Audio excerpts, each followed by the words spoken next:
যুগে আর আসে নাই, ভবিষ্যতেও কথা বুঝাইতে পারি নাই। চিৎকার দিয়ে বলেন হুজুর পাকের মতো এত বড় ওলি আসে নাই। এটা থেকে একমত? কি বলেন একমত? কে মানলো আর কে মানলো না? আমাদের দরবার শরীফের একজন আলিমের নাম আপনারা অনেকেই শুনেছেন, যার নাম সাদেক আলী। কি নাম? ওনার নাম সাদিকুর রহমান কেবলাজান, তাকে সাদেক আলী বলে ডাকতেন। তখন টিনের হুজরা শরীফ, এই কথা সাদেক আলী মৌলানা সাহেবের নিজের মুখ থেকে আমি শোনা, আমি কারো কাছ থেকে শুনলাম না। উনি বলতেছেন টিনের হুজরা শরীফ যখন, আমি একদিন হুজুর কেবলাকে বললাম, বাবা আপনাকে আল্লাহ এত বড় ক্ষমতা দিচ্ছে, আমরা মানুষের বইলা বেড়াই আর আমরা দেখিও, বাবা আমার মন চায় আসমান জগৎটা যদি একটু সায়ের করতে পারতাম। সে দরবার শরীফে জমিনে না আসমানে? জমিনে উনি আসমান দেখতে চায়। কেবলাদের হুজুর পাক নিচকে আইসা দিলেন। উনি হুজুর কেবলার পশ্চিম মুবারক থেকে ৩-৪ হাত দূরে দাঁড়িয়ে বলতেছেন। এরই মধ্যে উনি বলেন, কেবলা জান বললেন, বাবা তুমি কি আকাশ দেখতে চাও? আল্লাহু আকবার। কত বড় ক্ষমতার অধিকারী আমার কেবলা জান, আকাশ দেখাইতে পারে না? পারে না? শুধু আকাশ নয়, আমার কেবলা জান আরশ দেখাইতে সক্ষম, ঠিক কিনা? সাদিকুর রহমান সাহেব বলেন, মাসুম ভাই, কেবলা জান হুজুর পাকের কাছে বলার সাথে সাথে হুজুর বলেন, বাবা আকাশ দেখতে চান? আমি মাথাটা নাইয়া বললাম, মালিক।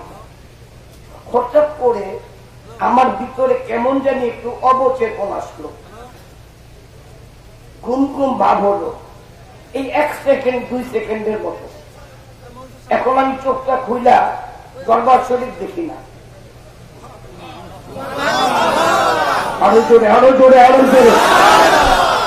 আমি দরবার শরীফ দেখি না, ঘুরি ঘুরি ঘুরি ঘুরি পাথরের মতো সমস্ত জায়গাটা অপরিচিত, লম্বা লম্বা সবুজ সবুজ উঁচা উঁচা লম্বা লম্বা মানুষ। আমি চিন্তায় পড়ে গেছি এটা কোন জায়গা, আমি তো দরবার শরীফে ছিলাম। দৌড়ে একটা লোকের জিজ্ঞাসা করলাম, এটা কোন জায়গা ভাই? উনি আমার দিকে তাকে, আপনি কি আর এখানে আসেন নাই? কই না। কয় আপনি চিনেন না, এটা তো প্রথম আসমান। এটা তো প্রথম আসমান। সাদিকুর রহমান সাহেব আমার শরীরটা কাঁপ দিল, এখান থেকে দরবারে জামু কেমনি লাভ দিল তো হরিয়া মরে জাম কেমনি, আমি শরীর কাঁপতেছে। পাশের থেকে আরেকটা লোক বলতেছে, কি চিন্তা করেন? আমি দরবার শরীফে ছিলাম, আমি জাম কেমনি। তো পাশের থেকে যারে বলছি, উনি আমার দিকে মিষ্টি হাইটিয়া দিয়ে কামনে পাঠাইছে কে? গৌসলা ফরিদপুরি, গৌসলা আউলিয়ার তোমাকে দিয়াছেন আল্লাহ, তোমাকে দিয়াছেন ফরিদপুরি, দয়া করলে অমূল্য ধন দিতে পারে।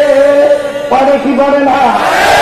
এক পলকে নিতে পারে, এক পলকে নিতে পারে আরো সের উপর।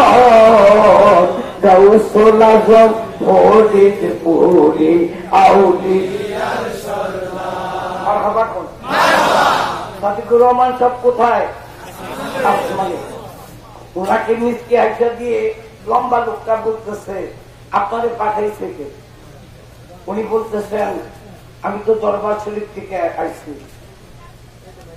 উনি সাথে সাথে বলতেছেন, আপনারে যে পাঠাইছে সেই নিবে।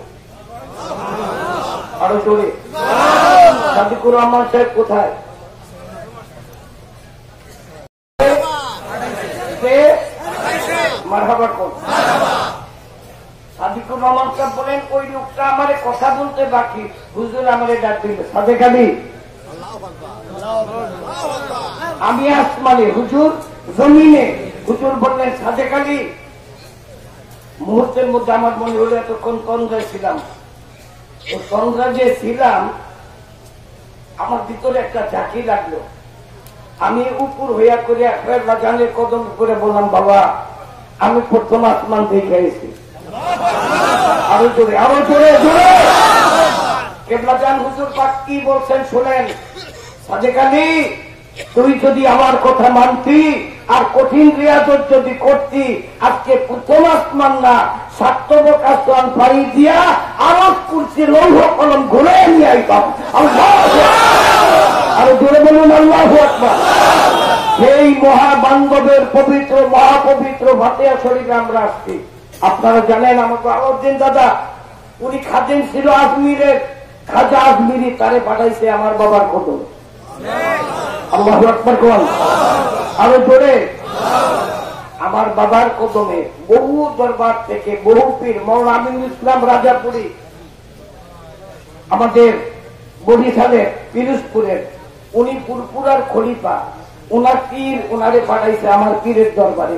এত বড় একজন খলিফা, ওনার 4 থেকে 5,000 মুরিদ ছিল, কিন্তু উনি ওনার মুরিদ পালিয়ে থুয়া বিশ্ব জাকের মন্দিরে আমার কেবলা জানের কদমে গরুর রাখাল হয়ে আসছে। এই পাওয়ার কার কে দিছে? ছেড়ে বলেন কে?